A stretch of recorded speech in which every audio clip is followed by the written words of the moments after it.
So I've been doing digital art for around 11 years now, and in that time, my art went from this to this. And today I'll show you how I did it with these 5 quick and easy tips. Now this drawing isn't bad by any means, but if I went further back in time, there are some real gems.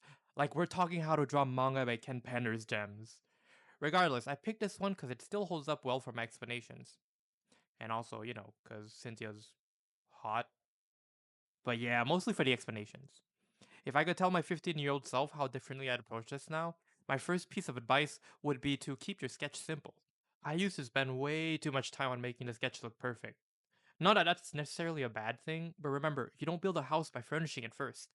I see a lot of beginner artists spend way too long on making sure they get every single detail possible when they're sketching out their drawings. Instead, start by blocking out the basic shapes and groundwork of your drawing. You can even roughly color it to have a better idea of what direction you want to take. It's going to make your life substantially easier. This is still something I'm working on myself, but in all honesty, it has progressively improved my art a lot. Another thing is, artists often say that Control Z is their favorite shortcut, but that's a lie. It's actually Control H. There's this saying, always flip your work. I adjust the time-lapse settings whenever I'm doing these drawings, but just for fun, here's a look at my unedited footage. Yeah, good luck sitting through that without a sick bag.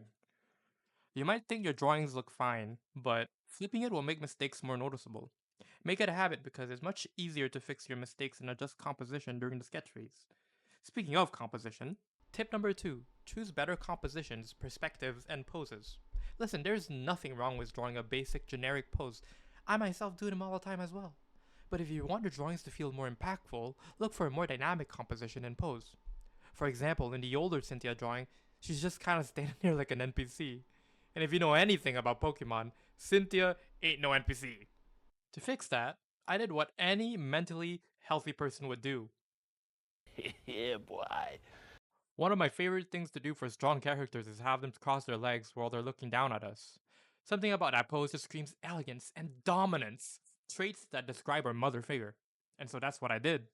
For posing, I recommend taking pictures of yourself doing the pose. There's no better references than a picture of a grown man crossing his hairy ass legs.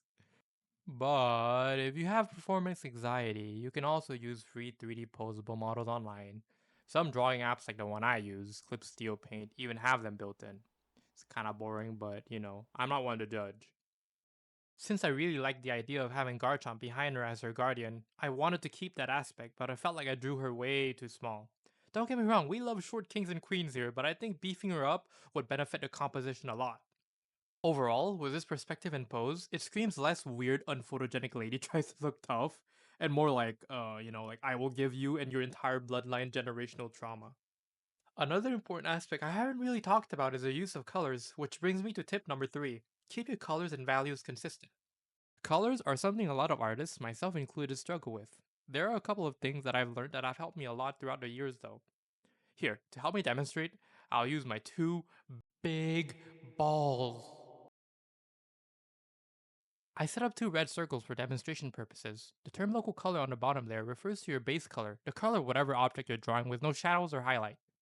On the left, all I did was raise and lower the lightness of the local color. And it doesn't look bad, but we can easily spice things up if we just mix up the hues a bit. Make the shadow a more warmer tone and the highlight a colder one. Maybe add an ambient blue light that comes from the sky. Much better, right? Mastering the art of colors takes years, sometimes even a lifetime. It's hard to understand how it works because 1,000 different things affect it. Don't be intimidated though. Just remember these 3 key takeaways. 1. Warm shadows and cold highlights. 2. Add ambient light or rim light from the background. It could be the sky, a strong lamp, or fire. Literally anything that could add an extra layer of flavor.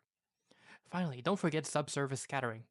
Have you ever flashed a flashlight under your finger and felt like you were the human torch?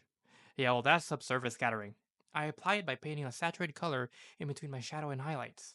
It's one of those things you do to your art that instantly changes it. This goes without saying, but this is not a one size fits all rule. But it's a good place to start when it comes to coloring. Learning how to color is also about understanding how to create contrast with values. For example, if you squint, it's really hard to distinguish the characters' silhouettes from the background. With a strong contrasting light, though, I can make the subjects pop, fixing that issue. Notice how even though this drawing is blurred to simulate squinting, you can still make out Cynthia and Garchomp's shapes. It's all about being able to express shapes and colors through your values, so keep that in mind when you're drawing in the future. Another thing, something I believe all artists went through at least once in their lives, is the abuse of the airbrush tool. Look, I get it. At first glance, it seems like a cheat code for shading, right? But there's more to it than that. In the old Cynthia drawing, I kind of went too ham with the airbrush. You can't really define what is light and what is shadow. A mix of soft and hard edges will give your art a more realistic or even stylized look. My personal rule of thumb is, if you have a strong light source, like the one in my nude drawing, keep most of the edges hard. If the light is more ambient and subtle, keep them soft.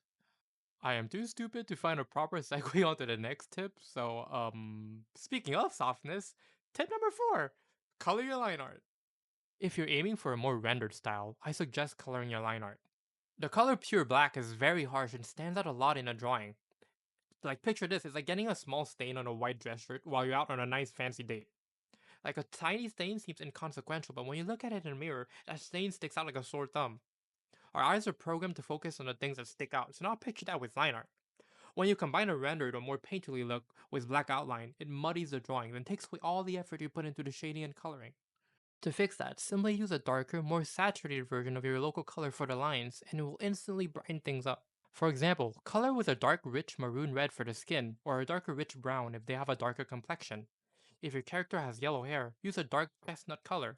If they have a blue jacket, color the lines with a dark navy blue. You get the idea.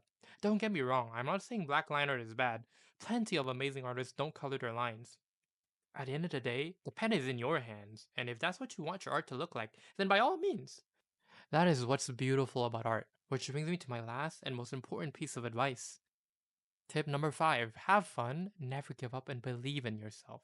Listen, as someone who spent a lot of their time on Twitter, no, not X, if you call it X, you're a psychopath. I see a lot of artists despair over their lack of artistic growth and just the overall state of the art sphere online. Some people even give up. And I get it, it's hard not to when you see a 16-year-old Japanese artist with a username that looks like an advanced math equation post a 2-year art progress where the art went from looking like bad Sasuke to a Kim Jong-gi exhibition. Or AI accounts raking in hundreds if not thousands of followers and likes by just typing in a couple of words and call it a day. It's frustrating, and I get it. It often feels like we're taking one step forward and 2 steps back. But remember, the journey itself is the real reward, and a journey becomes a lot more enjoyable when you're having fun along the way. I want people to appreciate the process without the pressure of memorizing every single rule, improving at a specific pace, or chasing thousands of likes on their artwork. Yes, mastering the fundamentals is crucial. Yes, improvement matters. Yes, it's great to have your hard work loved and recognized by thousands. But don't forget why you even started drawing in the first place. It's not about the numbers or comparing yourself to what you see on social media. It's about you, about self-expression. Let your passion for the craft lead the way, and trust me, one day you'll see the rewards. I'm not claiming to have all the answers. I'm by no means a professional artist, and I still have a lot to learn. When I started, I didn't have anyone to guide me, just like many of you probably didn't either.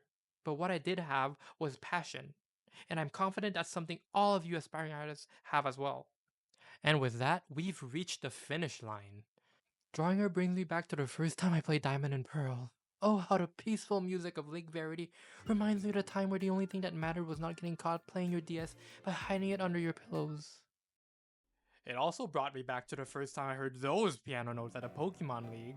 Or, of all f***ing places, Undella Town. You'd think a peaceful beachside town would be perfect for relaxing. Of course not. The game brings you to a brand new place, practically begging you to explore it, and God forbid, you enter the wrong house. Now suddenly Nurse Joy's hauling your dumbass out on the gurney. I swear every time I hear her theme, I feel like a Vietnam veteran at a fireworks show.